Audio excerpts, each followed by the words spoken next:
ಸಿಂಧು ಜಲ ಒಪ್ಪಂದದ ಕುರಿತ ಉದ್ವಿಗ್ನತೆಯ ನಡುವೆ ಭಾರತಕ್ಕೆ ಪಾಕಿಸ್ತಾನ ಮತ್ತೊಮ್ಮೆ ಪರೋಕ್ಷ ಯುದ್ಧದ ಎಚ್ಚರಿಕೆ ನೀಡಿದೆ.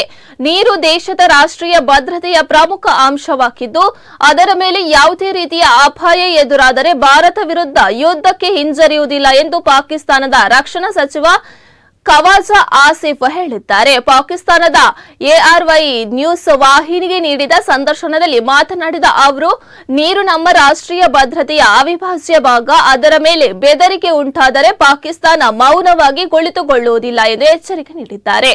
ಇತ್ತೀಚೆಗೆ ಕೇಂದ್ರ ಜಲಶಕ್ತಿ ಸಚಿವ ಸಿಆರ್ ಪಾಟೀಲ್ ಅವರು 2028ರ ವೇಳೆಗೆ ಪಾಕಿಸ್ತಾನಕ್ಕೆ ಸಿಂಧು ನದಿ ವ್ಯವಸ್ಥೆಯ ನೀರಿನ ಹರಿವನ್ನು ತಡೆಯುವ ಸಾಮರ್ಥ್ಯ ಭಾರತಕ್ಕೆ ಲಭ್ಯವಾಗಬಹುದು ಎಂಬ ಅರ್ಥದ ಹೇಳಿಕೆ ನೀಡಿರುವುದು ಪಾಕಿಸ್ತಾನದಲ್ಲಿ ಆತಂಕಕ್ಕೆ ಕಾರಣವಾಗಿದೆ. ಈ ಬೆಳವಣಿಗೆಯ ಬೆನ್ನಲ್ಲೇ ಪಾಕಿಸ್ತಾನದ ರಾಜಕೀಯ ಮತ್ತು ಆಡಳಿತ ವಲಯದಿಂದ ತೀವ್ರ ಪ್ರತಿಕ್ರಿಯೆಗಳು ವ್ಯಕ್ತವಾಗುತ್ತಿವೆ.